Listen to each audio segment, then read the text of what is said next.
The Chairman CEO, Nigerians in Diaspora Commission, NIDCOM, Honorable Abike Dabiri Arawa, visits Accra, Ghana, to see the well-being and welfare of 10 Nigerian girls trafficked to Ghana for prostitution under the guise of sales girls. Plus, a Nigerian detained and harassed by Swiss airport security in Geneva, Switzerland, for possessing a laser pointer in his hand luggage. Do not miss this story. Just stick around. And a Nigerian chess prodigy, Deborah Quickpen, battles Guinness World Record holder Tunde Onakoya in a historic chess match in Lagos. This story too is unmissable. Do not forget our complimentary segment of Health Tips by Association of Nigerian Physicians in the Americas and our Diaspora of the Moment. This is the Diaspora, your favorite show on NTA, the largest TV network in Africa. I am Khadija Bamali, your anchor. Please stay.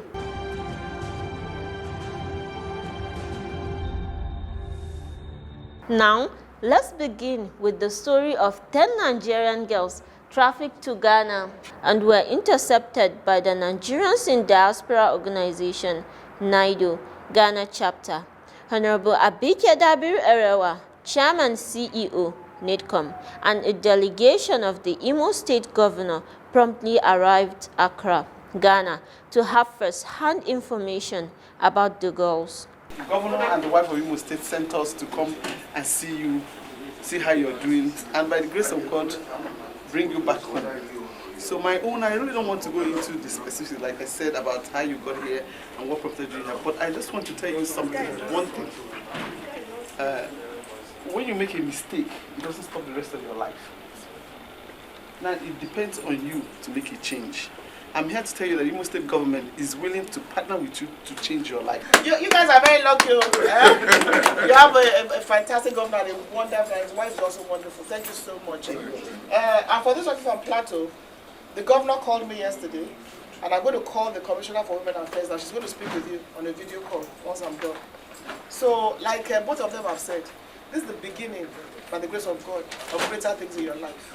Amen. Traffickers will be shamed. Amen. And we have said today we'll declare a war against human trafficking. Amen. We can't afford. Look at you beautiful girls. I mean, your lives will only be better. Nobody will destroy your lives. Okay?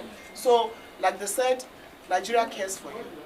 President Bola Ahmed Tinubu is so happy that this is happening, and you can count on all the support. But the most important thing is that traffickers have to be stopped.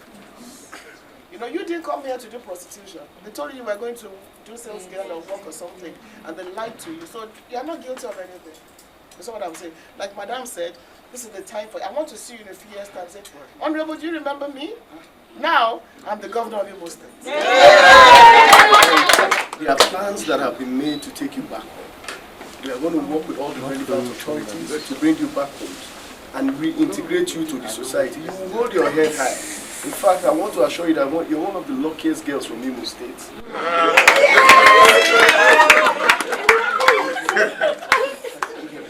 also, we also have plans to bring the girls from Plateau State back home. Yes.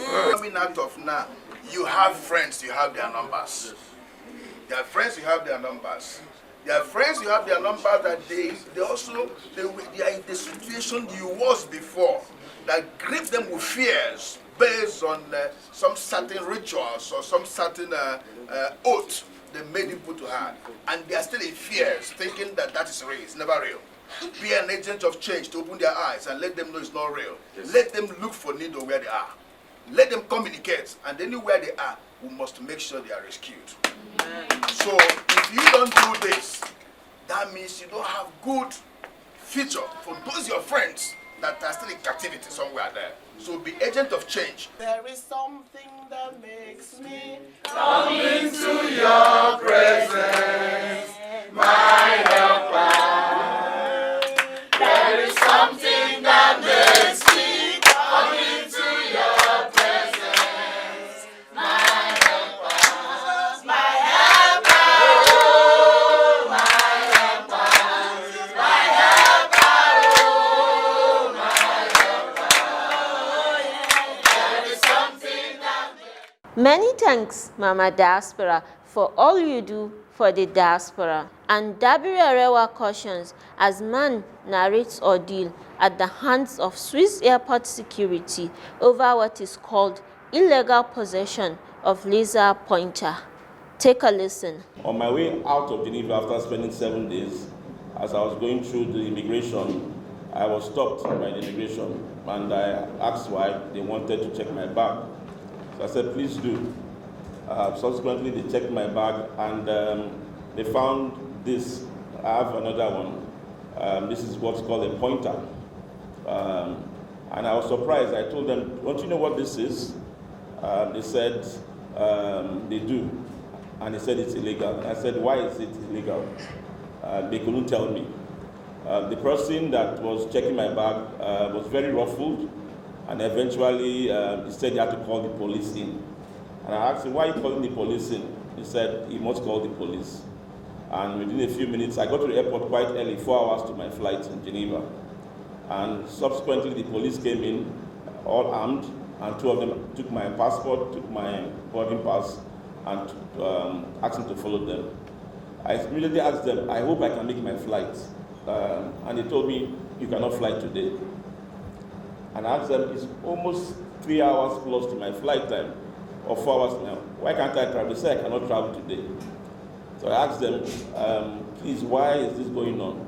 And subsequently, one of them told me that the only way I can travel today is if I can get somebody from Switzerland or a citizen from Switzerland that can vouch for me and give their address. I was still pondering, what have I done? I was taken down to the police station at the bottom of the basement of the airport, and I sat there. I noticed something was wrong, and I asked them, I wanted to use the bathroom immediately. They said I can use the bathroom, took me to the bathroom, and they said I must leave the door open so they can see what I'm doing. And to my surprise, it looks like if I was a terrorist. I didn't know why I was being given this treatment. When I came back, they took my fingerprints and they sat me down in a cell. The door was open initially. I started asking them, what did I do? And the next thing they told me that if I didn't get anybody that would vouch for me that was Swiss origin, that I would not be able, I'll be taken to another holding cell. I started looking through my phone. I didn't have a mobile SIM card from Geneva.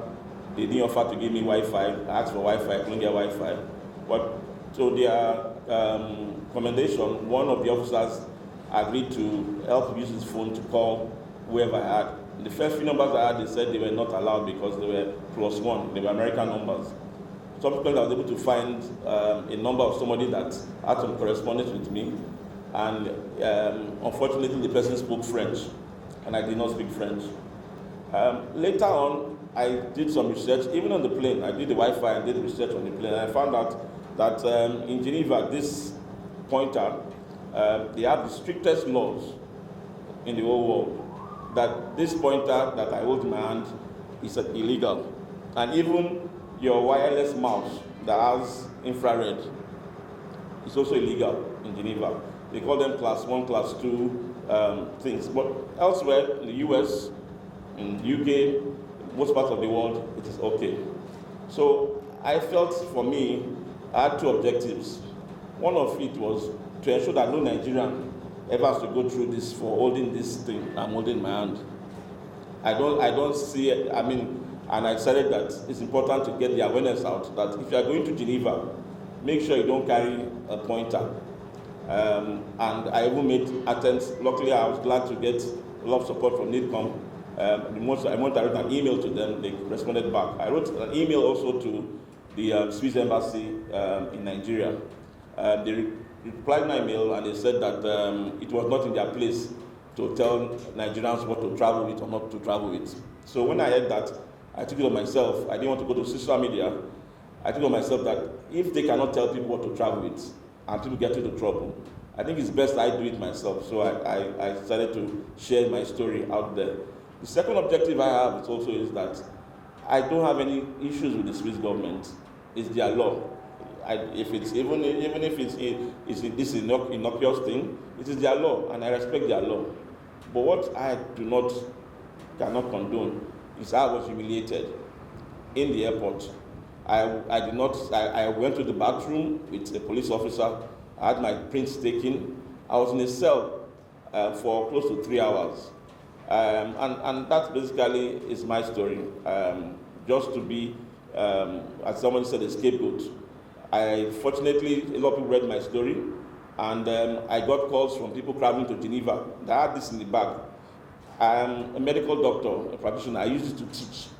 And most professors in Nigeria use this to teach in their classes because the pointer helps to put more illustration to what you're talking about. So fortunately, some people that were involved in the World Health Assembly in Geneva also reached out to me and to say thank you that we came into the country with this, we didn't know about it, and we're throwing it away. I passed through all immigration. I even stayed in the country. I never used it. In fact, it's in my bag for the past 5 years, and I've never taken it out. I only use it when it's needed. But surprisingly, I hope this helps to inform people out there. If you're traveling to a country, especially Geneva, Switzerland, don't go with a pointer or anything that has a laser in it. Even a mouse, it can be held liable. Thank you. So if you have this, you're holding this, you're not allowed in some certain countries, in this instance, Geneva, Switzerland, even if you're transiting. You have asked to even destroy it. Okay, so, but I think it's important they let us know. So maybe we will reach out to them, let people know that this is not allowed, or anything with a laser. So we apologize for whatever it was you went through. It's not easy traveling and being locked up for 3 hours in a cell for something that we were not even aware about. So we're sorry about what you went through, but ours is to disseminate such information. So if you're holding this, you're not allowed to travel with it, particularly in Geneva, Switzerland. It's important, and we appeal to the Geneva authorities. Let it be on the at the airports, right? That you hold this, throw it, don't put it in your bag. I think that's just the simple information. But it's not just you. I guess it's everybody, not just. It's everyone. It's everyone. So it's just for them to have that information there. For instance, if you go to Indonesia, right at the airport, you carry drugs, death. It's there. It's all over the place. So I think that's just the message we'll have to share. But we thank you for sharing your story, because you don't have to do this, but you're doing it so that, like you said, the next person should not go through what you went through, which was very humiliating. So we look forward to engaging with you for that. And we'll invite you to some of our programs to share experience and educate others more. So thank you very much. The Nigerians in Diaspora Commission has written to the Swiss Embassy and the Ministry of Foreign Affairs for adequate awareness to forestall a recurrence. We now take a short break. Stay with the Diaspora.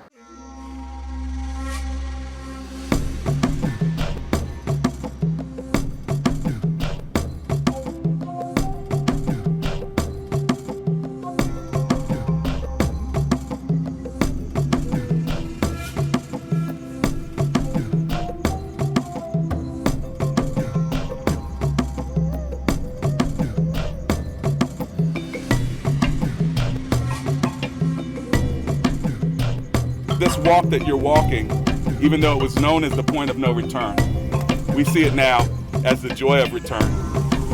The spirit of Africa could not be broken by the transatlantic slave trade. You cannot beat the spirit. And the divine force, the spirit of Africa, has brought us back today. Welcome to home.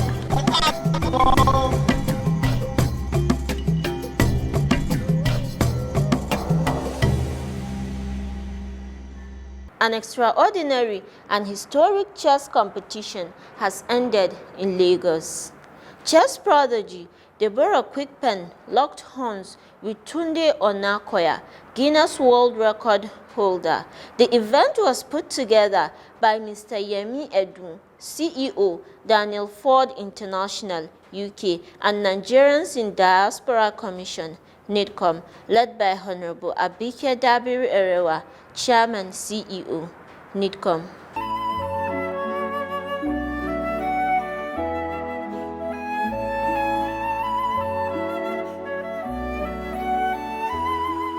Esta tournament not only showcased the growth of chess in Nigeria, but also demonstrated the potential of our young players. We are committed to the building of this momentum and creating more opportunity for our players to excel. Deborah, she's amazing, but there's so many other junior players that we have that are equally exceptional, right? And I think it's time for us to start to tell our stories. When did you win your first title? What age? I won my first title in Ghana, WCM Elect at the African Youth Chess Championship in 2021.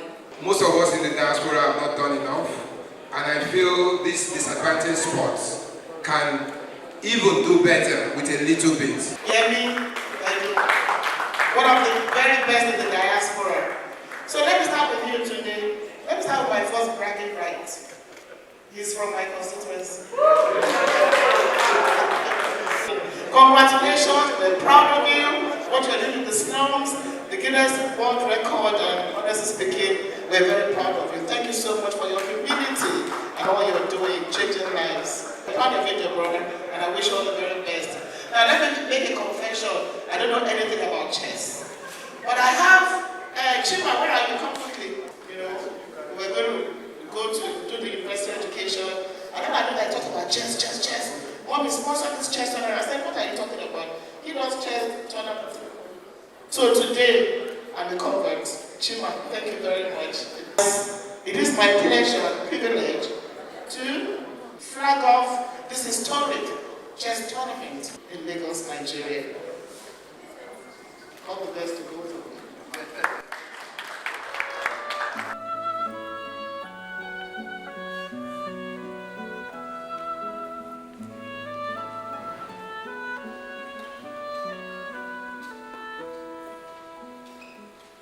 Do not forget our complimentary segment of Health Tips by AMPA Doctors.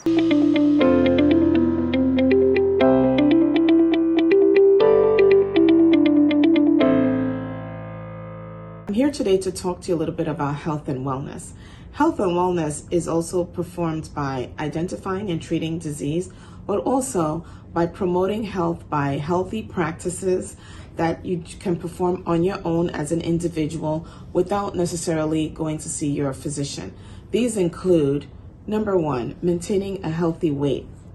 A healthy weight, as calculated by your body mass index, is your weight in relation to your height. For instance, somebody who is 6 feet should or could weigh the same as somebody who is 5 feet if that person is overweight.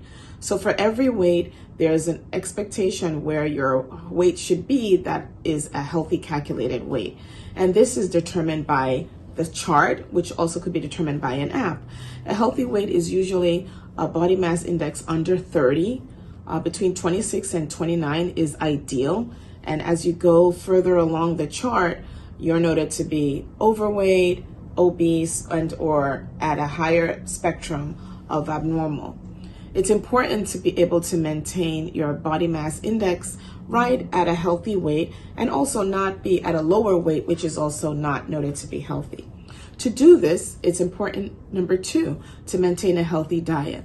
It's important to understand that your diet is made up of different types of food, including carbohydrates, proteins, and fats. And to be able to have a healthy diet, it's important to balance the different kinds of foods in proportion. For instance, don't have a food that is heavy on carbohydrates, such as rice, cassava, yam flour, swallowed food, fufu, semovita. Instead, try and balance that out with a heavier portion of protein, such as fish, beans, lentils, all different kinds of beans, meats, but meat in moderation, because these are less likely to be associated with you gaining weight. Vegetables are also a great source of micronutrients and are very healthy to consume. They contain beta-carotenes and a lot of antioxidants that are healthy. Green leafy vegetables, such as spinach, ugu, broccoli, asparagus, also pumpkin leaves, all sorts of naturally occurring green vegetables are very healthy for one. And our diaspora of the moment next. Ijeoma Uchebu is a professor of pharmaceutical nanoscience. She was raised in Southeast Nigeria and Hackney. She completed her pharmacy studies at the University of Benin in 1981 before attending the University of Lagos to obtain her master's degree. Because of infrastructure issues, she was unable to finish her doctorate in Nigeria. After returning to the UK, she studied postgraduate work at the University of London, earning a PhD in 1997. Alexander Sandy Florence, the Dean of the School of Pharmacy, supervised her dissertation from 2002 to 2004. She worked as a lecturer at the University of Strathclyde. Professor Uchebu is currently a professor of pharmaceutical neuroscience at the University College London. She was recently appointed as the 7th president of Wolfson College, University of Cambridge. Her appointment brings a fresh perspective and a wealth of knowledge that will undoubtedly contribute to the growth and development of both the college and its students. Her work has won her numerous awards, fellowships, and accolades, and she holds positions on several academic boards and councils, including the Wellcome Trust and the Academy of Medical Sciences. And she is an honorary fellow of the Royal Society of Chemistry. She has also played a leading role during her time at UCL as Pro-Vice Provost for Africa and the Middle East, in forging new research partnerships in those regions, and as UCL's Provost Envoy for Race Equality, steering the organization's race equality agenda. Congratulations, Professor Uchebu. We celebrate you as our diaspora of the moment. No doubt you had a good deal with your favorite show, The Diaspora. I remain Khadija Bomali. See you next week. Stay positive.